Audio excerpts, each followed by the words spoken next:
What happens when Hollywood's toughest guy meets late-night television's biggest fake laugh, and the cameras are rolling? You're about to witness one of the most uncomfortable interviews in television history, where Sylvester Stallone absolutely destroyed Jimmy Fallon on his own show. Before we dive in, make sure to subscribe and let me know in the comments what you think really caused this explosive confrontation. The Tonight Show studio was buzzing with its usual pre-show energy. Jimmy Fallon bounced around backstage, his trademark grin plastered across his face as he reviewed his note cards one final time.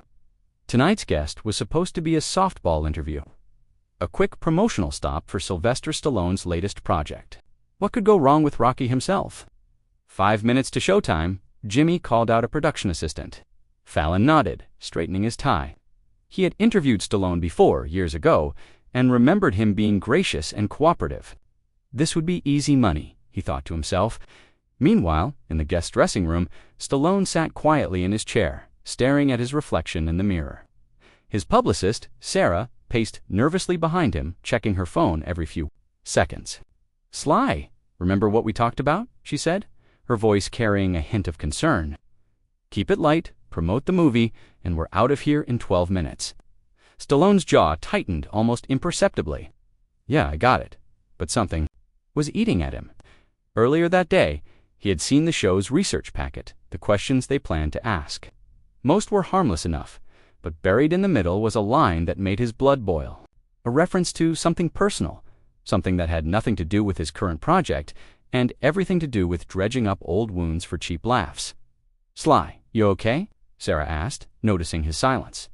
He turned to face her, his eyes carrying that intensity that had made him famous on screen. "Tell me something, Sarah. Did you approve those questions they sent over?" Sarah's face went pale. "What questions? I thought this was just standard promotional stuff." Stallone stood up slowly, his massive frame filling the small dressing room. "They want to talk about the custody battle. They want to make jokes about my kids." "What? No, that can't be right," Sarah stammered, fumbling for her phone. "Let me call the producer right now."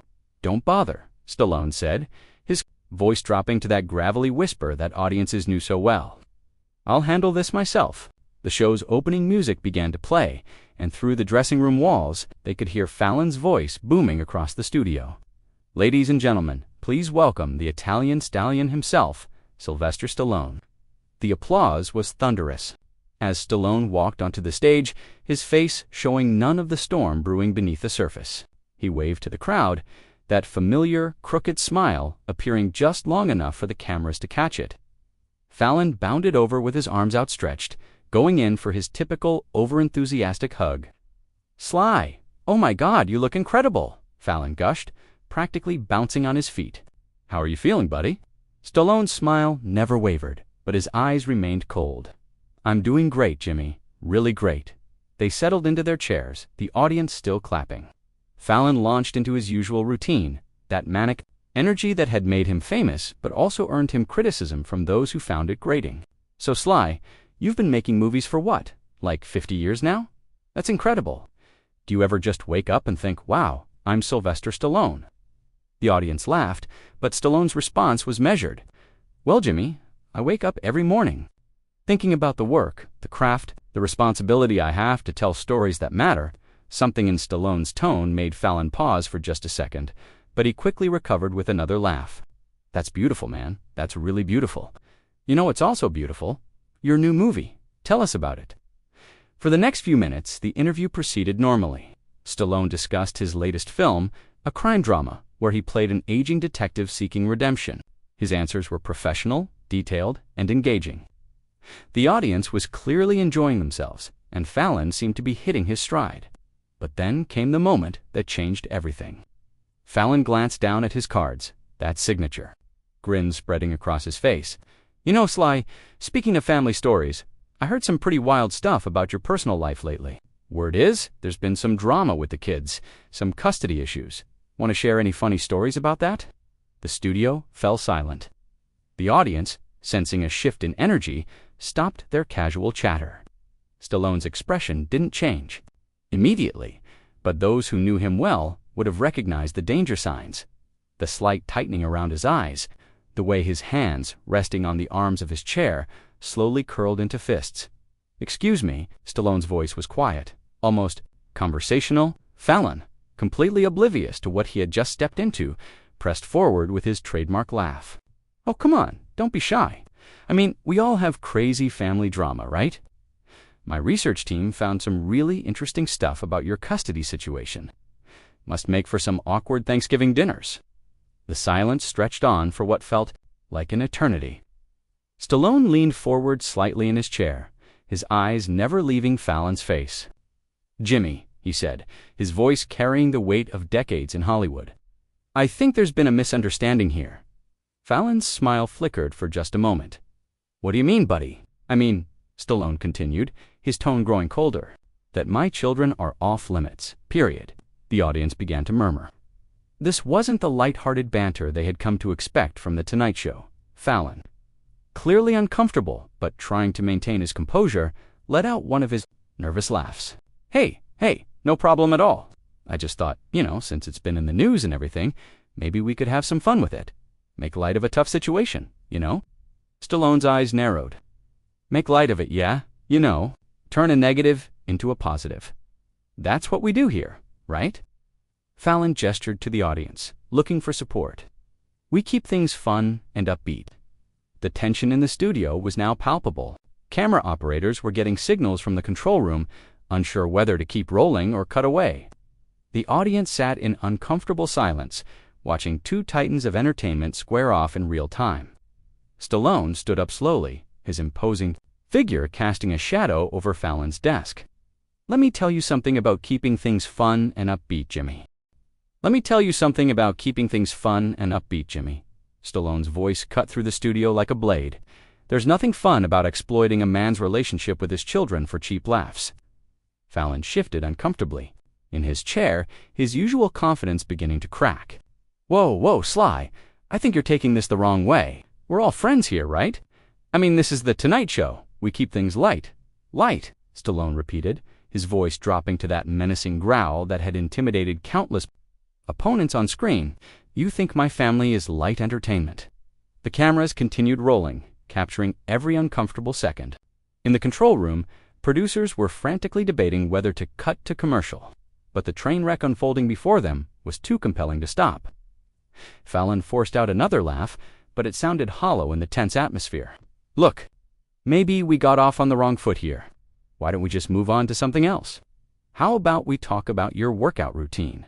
People love that stuff." Stallone remained standing, towering over the desk. "No, Jimmy, we're not moving on. You brought up my kids, so let's talk about it." "Sly, really? It's no big deal," Fallon said, his voice rising slightly as he tried to regain control of his own show. "I interview hundreds of celebrities. Everyone knows the drill. Personal stuff gets mentioned. We have some laughs. Everybody goes home happy." "Everybody," Stallone's eyes flashed. "You think my children go home happy when they see their father's personal struggles turned into punchlines on national television?" The audience was dead silent now, watching what was clearly no longer an interview but a confrontation. Some people in the front row looked genuinely uncomfortable, shifting in their seats as if they wanted to leave. Fallon tried a different approach, his media training kicking in. "Listen, I respect your privacy, I really do. But come on, man, this is show business. Your life is already public. I'm just trying to connect with the audience, make them see that even Sylvester Stallone has normal family problems like everyone else." Normal family problems. Stallone's voice rose for the first time, and the raw emotion behind it silenced the room completely. "There's nothing normal about having your children used as material for a talk show host who thinks everything in life is a setup for his next fake laugh." Fallon's face flushed red. The comment about his fake laugh hit a nerve, a criticism that had followed him throughout his career. "Hey now, that's not fair. I'm just trying to do my job here." "Your job," Stallone said, stepping closer to the desk, "is supposed to be entertaining people, not humiliating your guests for ratings." The band members, sitting off to the side, exchanged worried glances. This was unlike anything they had ever witnessed during a taping. The Roots, who had seen everything during their years on late-night television, looked genuinely shocked by what was unfolding. Fallon stood up now, his own anger beginning to show. "You know what, Sly? Maybe you're being a little too sensitive here. I've interviewed A-list celebrities who've been through way worse than you, and they don't come on my show acting like prima donnas." The words hung in the air like a challenge. Stallone's expression hardened further, if that was even possible. "Prima donna," he repeated slowly. "You think wanting to protect my family makes me a prima donna?"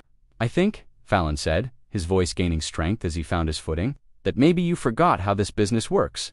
Nobody forced you to come on this show. Nobody forced you to be a public figure.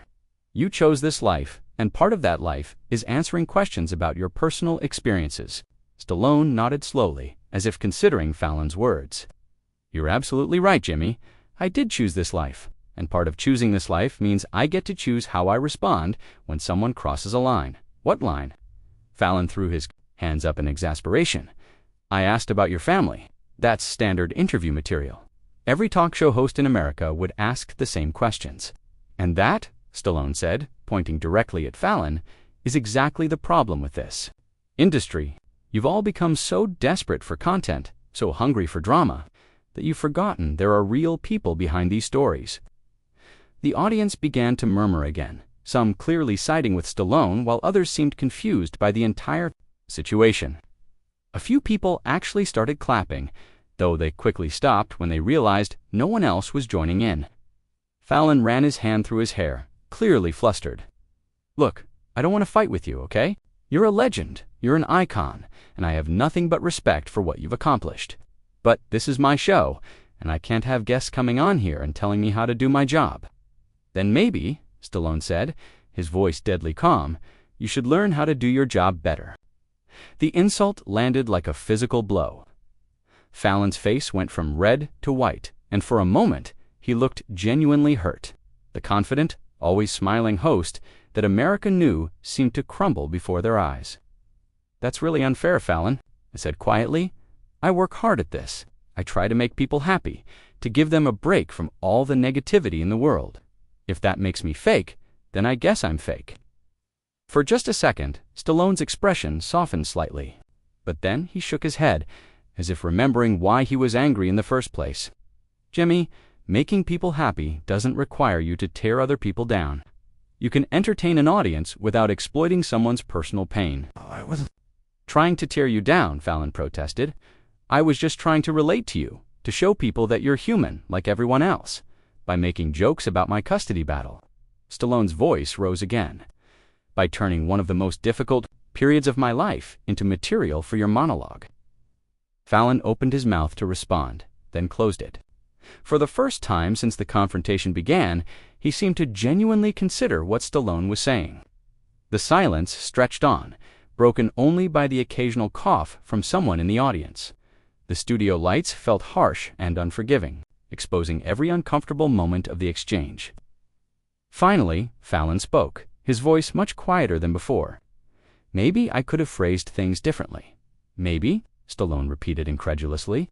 "Jimmy, you just spent the last 10 minutes defending your right to mock my relationship with my children on national television." "I wasn't mocking anything," Fallon said, but his voice lacked conviction. "I was just trying to find common ground." "Common ground," Stallone said, shaking his head. "You want common ground? Here's some common ground for you. Every parent in that audience knows what it's like to worry about their kids. Every parent knows what it's like to make mistakes and try to fix them. But none of them signed up to have those struggles broadcast for entertainment." The camera caught several audience members nodding in agreement. Parents in the crowd were clearly connecting with Stallone's words, understanding his perspective in a way that perhaps they hadn't moments before. Fallon looked out at his audience, seeing the shift in their expressions, and something in his demeanor changed. The realization that he was losing not just the argument, but potentially his audience seemed to hit him all at once. "You know what?" he said, his voice taking on a defensive edge. "Maybe you're right. Maybe I should have been more careful. But you know what else? Maybe you should have discussed this with me before we went on air, instead of ambushing me in front of my audience." "Ambushing you." Stallone's voice carried a dangerous edge that made everyone in the studio hold their breath. "Jimmy, I'm not the one who put questions about my children's custody arrangements in your research packet without clearing it with my team first." Fallon's eyes widened slightly. He clearly hadn't expected Stallone to reveal that detail on air. That's standard research. We look into current events involving our guests." "Current events?" Stallone stepped even closer to the desk, his presence dominating the entire stage. "My family isn't a current event, Jimmy. It's my life." The audience was completely captivated now, watching what had become less of an interview and more of a masterclass in how not to handle a Hollywood legend. Several people had their phones out, clearly recording what they sensed was television history in the making. Fallon glanced nervously toward the wings, where producers were making frantic gestures, unsure whether to intervene or let the drama continue. The ratings for this segment would be astronomical, but at what cost? "Look," Fallon said, trying to regain some semblance of control. "Maybe we both made some mistakes here. Why don't we just start over? Clean slate." Stallone laughed, but there was no humor in it. "Start over. Jimmy, you just spent 15 minutes defending your right to exploit my personal life for cheap laughs. You think you can just wave a magic wand and pretend that didn't happen?" "I wasn't exploiting anything," Fallon shot back, his own temper finally showing. "You're being completely unreasonable here. This is how interviews work. Personal questions get asked. If you can't handle that, maybe you shouldn't be doing press." The words hit the studio like a thunderbolt. The audience gasped audibly, and even the band members looked shocked at Fallon's boldness. He had just told one of the most respected actors in Hollywood history that maybe he shouldn't be doing press. Stallone went very still, his eyes locked on Fallon with an intensity that was almost frightening. When he spoke, his voice was so quiet that the studio mics had to strain to pick it up. "What did you just say to me?" Fallon realized his mistake immediately, but pride and embarrassment kept him from backing down. "I said maybe if you can't handle standard interview questions, you shouldn't be doing press tours." The silence that followed was deafening. Stallone nodded slowly, as if processing what he had just heard. Then, to everyone's surprise, he smiled. But it wasn't a friendly smile. It was the smile of a man who had just been handed all the ammunition he needed. "Jimmy," he said, his voice returning to its normal volume, "let me tell you something about handling pressure. I've been in this business for 50 years. I've been interviewed by everyone from Barbara Walters to Howard Stern. I've answered tough questions about my failures, my comebacks, my struggles with addiction, my financial problems, my marriages, and yes, even my relationship with my children." He paused, letting his words sink in. "But you know what every single one of those interviewers had that you don't?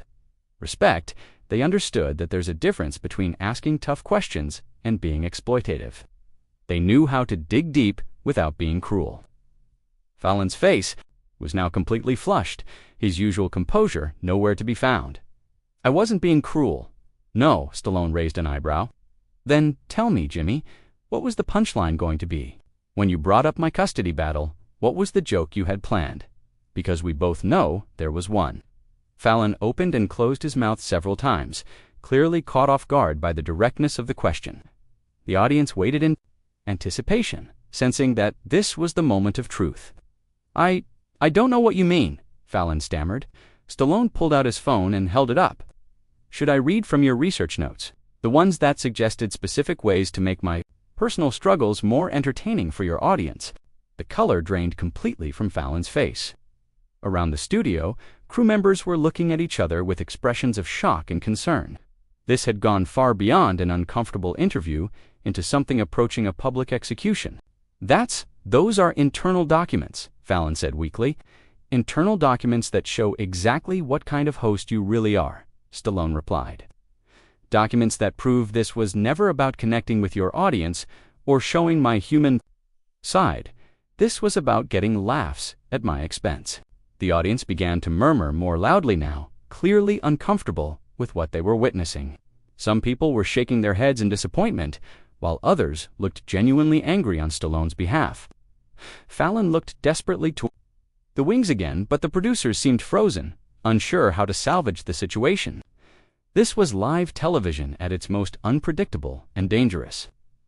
"Sly, please," Fallon said, his voice now carrying a note of genuine desperation. Can we talk about this off camera? Work this out like professionals." Stallone shook his head slowly.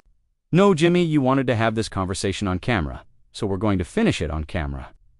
He turned to address the audience directly, his commanding presence filling the entire studio. "Ladies and gentlemen, you came here tonight expecting to be entertained. You deserve better than watching a host try to humiliate his guests for ratings. You deserve better than fake laughter and manufactured drama. The audience was completely silent now, hanging on every word. You know what's really entertaining? Honest conversation. Real stories. Genuine emotion. But that requires something. This show seems to have forgotten. Respect for the people brave enough to sit in that guest chair. He turned back to Fallon, who was now visibly sweating under the studio lights. Jimmy, I've been in this business long enough to know when someone is trying to use me. Tonight, you tried to use my pain, my family's struggles, as material for your show. That's not entertainment, that's exploitation. Fallon stood up abruptly, his chair rolling backward. You know what, Sly? You're right. You're absolutely right. I screwed up. I shouldn't have brought up your personal life like that. I'm sorry. For a moment, it seemed like the apology might diffuse the situation. The audience began to relax slightly, sensing that perhaps the conflict was coming to an end. But Stallone wasn't finished. I appreciate the apology, Jimmy, but here's the problem. This isn't just about me. This is about every guest who sits in that chair. This is about a culture in entertainment that thinks personal pain is fair game as long as it gets ratings. He gestured toward the audience. These people don't tune in to watch you tear people down. They tune in to be uplifted, to escape from their own problems for an hour. When you exploit your guests, you're not just disrespecting them, you're disrespecting your audience. Fallon's hands were shaking slightly now, whether from anger or embarrassment, it was impossible to tell. I get it? Okay, I made a mistake. What do you want me to do about it? Stallone looked at him for a long moment, then glanced around the studio one final time. When he spoke, his voice was calm but final. I want you to remember this moment, Jimmy, the next time you're tempted to use someone's personal struggles as material for cheap laughs. I want you to remember how it felt to have your own professionalism questioned on national television. He straightened his jacket and looked directly into the main camera. Thank you for your time tonight. To everyone watching at home, remember that the people you see on television are real people with real feelings. They deserve your respect, not your ridicule. Without another word, Stallone walked off the stage, leaving Fallon standing alone behind his desk. The audience sat in stunned silence as the studio lights seemed to dim around the now solitary host. Fallon looked out at his audience, then at the cameras, clearly at a loss for words. After what felt like an eternity, he managed to speak. We'll be right back after these messages. As the show cut to commercial, the audience remained silent, processing what they had just witnessed. Many were already pulling out their phones, knowing they had just seen something that would be talked about for years to come. In the wings, Stallone was met by his publicist, Sarah, who looked both horrified and impressed by what had just transpired. Sly, what just happened in there? She asked. Stallone looked back toward the stage one last time, then shrugged. Reminded someone what respect looks like, he said simply, and walked toward the exit. So there you have it, one of the most explosive confrontations in talk show history. What do you think really motivated Stallone's reaction? Was it purely about protecting his family, or was there something deeper at play? Let me know in the comments below. And don't forget to subscribe for more incredible stories from behind the scenes of Hollywood.